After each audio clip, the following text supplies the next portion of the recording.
Guys, 16ই December এসআইআরের draft list প্রকাশের কথা ছিল। সেই অনুযায়ী আজ দুপুর 12টার পর এসআইআরের ড্রাফট লিস্ট প্রকাশ হয়ে গিয়েছে। অনেকেই হয়তো চিন্তিত রয়েছেন যে এই এসআইআরের ড্রাফট লিস্টে আপনার নাম বাদ পড়ে গেল কি না। তো আজকের এই ভিডিওতে আমি আপনাদেরকে স্টেপ বাই স্টেপ দেখাবো যে কিভাবে আপনি চেক করবেন এসআইআরের ড্রাফট লিস্টে আপনার নাম বাদ পড়ে গিয়েছে কি না, এবং নতুন যে আপনার লিস্ট সেখানে আপনার নাম রয়েছে কি না। তো দেখুন, আপনার নাম বাদ পড়ে গিয়েছে কি না তা চেক করার জন্য আপনাকে চিফ ইলেকটোরাল অফিসার ওয়েস্ট বেঙ্গলের যে অফিসিয়াল ওয়েবসাইটে আসতে হবে। লিঙ্কটি আমি ডেসক্রিপশনে দিয়ে দেবো। লিঙ্কটি হচ্ছে ceo.wb.gov.in/asd_SIR। তো যাই হোক, ডেসক্রিপশনে লিঙ্ক থাকবে, লিঙ্কে ক্লিক করলেই এই পেজেতে রিডাইরেক্ট হয়ে যাবেন। এখানে দেখুন উল্লেখ আছে list of voters whose names were in the West Bengal electoral rolls as of 2025। মানে সেই সমস্ত লিস্ট এখানে দেওয়া রয়েছে 2025 সালের যে ইলেকট্রাল তাতে নাম ছিল, but are not included in the draft roll of SIR 2026। কিন্তু 2026 সালের যে এসআইআর ড্রাফট রোলেতে তাদের নাম ইনক্লুড করা হয়নি, মানে বাদ পড়ে গিয়েছে। তো কাদের বাদ পড়েছে চেক করার জন্য আপনাকে স্ক্রল করে নিচে আসতে হবে। এখানেতে দেখুন দুটিভাবে আপনি চেক করতে পারবেন আপনার নাম বাদ পড়েছে কিনা। এর জন্য সার্চ বাই এপিক নাম্বারে ক্লিক করে এখানে আপনার এপিক নাম্বার দিতে হবে। আর যদি আপনি পুরো লিস্ট ডাউনলোড করতে চান তাহলে এই যে download ASD list by assembly constituency and part number এর উপরে ক্লিক করবেন।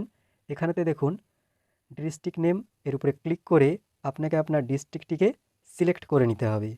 এরপরে দেখুন অ্যাসেম্বলি কনস্টিটিউয়েন্সি, এখানে সিলেক্ট এসিতে ক্লিক করে আপনার এসিটিকে সিলেক্ট করে নেবেন। সিলেক্ট করার পরে নিচেতে দেখুন লিস্ট দেখিয়ে দেবে। তো আপনাকে আপনার ভোট গ্রহণ কেন্দ্রর নাম এখানেতে দেখিয়ে দেবে।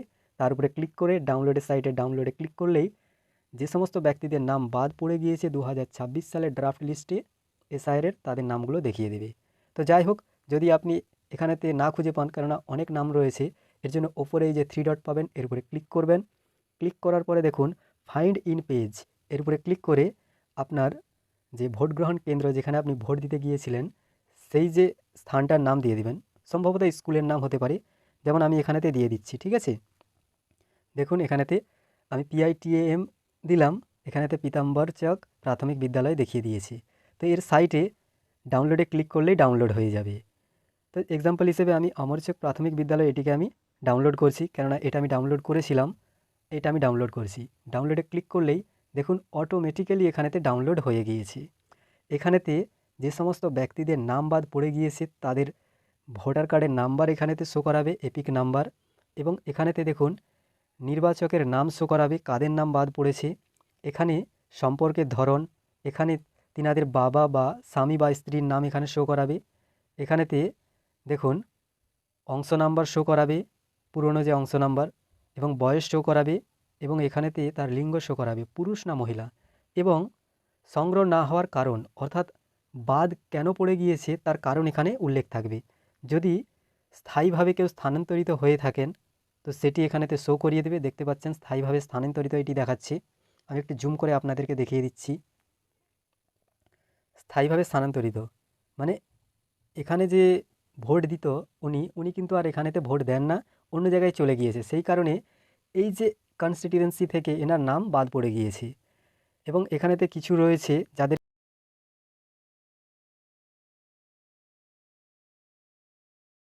কে ইতিমধ্যে তালিকাভুক্তও করা হয়েছে, এবং যারা মৃত তাদেরকেও এখানেতে শো করাবে।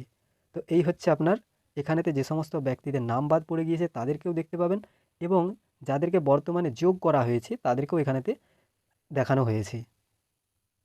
আর 2026 সালের এসআইআর ড্রাফট লিস্টে আপনার নাম রয়েছে কিভাবে চেক করবেন, মানে আছে না নাই তা কিভাবে চেক করবেন। দেখুন, যদি আপনি চেক করতে চান এর জন্য আপনাকে আরেকভাবে ডেসক্রিপশনে লিঙ্ক দিয়ে দেবো। এখানেতে দেখতে পাচ্ছেন electoralsearch.eci.gov.in, এর লিঙ্ক ডেসক্রিপশনে দিয়ে দেবো। ক্লিক করলেই চলে আসবেন। আসার পরে দেখুন সার্চ বাই এপিক, এখানেতে এপিক নাম্বার দিয়ে সার্চ করতে পারবেন। সার্চ বাই ডিটেলস দিয়ে আপনি দেখতে পারবেন, এখানেতে অনেক কিছু ডিটেলস আপনাকে দিতে হবে। সার্চ বাই মোবাইল, যদি মোবাইল নাম্বার রেজিস্টার থাকে তা দিয়েও দেখতে পারবেন। তো এখানেতে সার্চ বাই এপিক দিয়ে আপনাদেরকে দেখিয়ে দিচ্ছি। এখানে আসবেন, আসার পরে সিলেক্ট ল্যাঙ্গুয়েজে ক্লিক করে ল্যাঙ্গুয়েজ সিলেক্ট করে নেবেন। আর যদি চান যে যে কোনো ল্যাঙ্গুয়েজে দেখাক তাহলে আপনাকে সিলেক্ট করার প্রয়োজন নাই। এখানে জাস্ট এপিক নাম্বারটি আপনি দিয়ে দিবেন। দেওয়ার পরে আপনাকে স্ক্রল করে নিচে আসতে হবে। দিয়ে এখানেতে দেখুন সিলেক্ট ইউর স্টেট, স্টেটে আপনাকে ক্লিক করে আপনার স্টেটটিকে সিলেক্ট করে নিতে হবে। এরপর স্ক্রল করে নিচে আসার পর ক্যাপচা দেখতে পাবেন, ক্যাপচাটি এখানে ফিল করবেন, দেন সার্চে ক্লিক করে দিবেন।